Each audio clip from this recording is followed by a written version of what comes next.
संविधान बचे, लोकतंत्र बचे, आरक्षण बचे, पीडीए बचे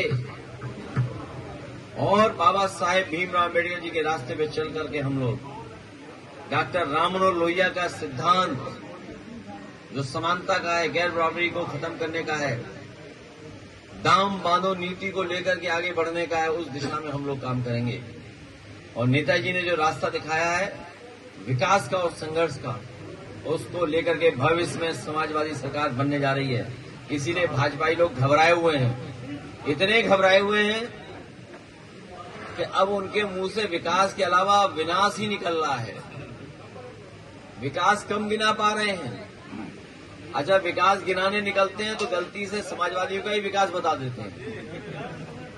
तो इसलिए विकास उनके एजेंडे में नहीं है, नौकरी उनके एजेंडे में नहीं है, उनके एजेंडे में रोजगार नहीं है, किसान कभी इनके एजेंडे में नहीं रहा। और किसान अगर इनके एजेंडे में होता तो हमारा आलू पैदा करने वाला किसान और कोल्ड स्टोर चलाने वाले कारोबारी लोगों को नुकसान नहीं होता, उनको लाभ पहुंचता।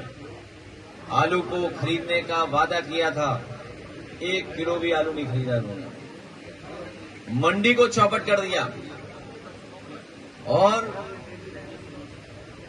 किसानों के लिए एक्सीलेंस सेंटर बनाए गए थे जहां उन्हें बीज और अन्य चीजें उपलब्ध हो रही थी। नए जमाने की सब्जियां, नए जमाने की टेक्नोलॉजी के साथ उन्हें लाभ पहुंचता, उसको भी इन्होंने बर्बाद कर दिया।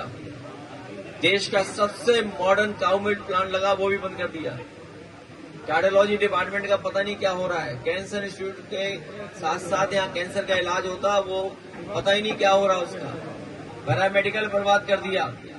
इन बर्बाद करने वालों को समाजवादी पार्टी के लोग मिलकर के वोट से हराने का काम आने वाले समय में करेंगे। और बर्बाद करते करते इन्होंने आगरा लखनऊ एक्सप्रेस वे भी बर्बाद कर दिया है, उसका भी मेंटेनेंस नहीं कर रहे हैं लोग। इसलिए हम अपने कन्नौज के सभी भाई बहनों को सावधान करने हैं कि बीजेपी के साजिश षड्यंत्र में न उलझें। समाजवादियों के विकास के रास्ते पे चल करके हम लोग कन्नौज को और ऊंचाई तक पहुंचाने का काम करेंगे। आज बीजेपी अपने सामने बना रही है।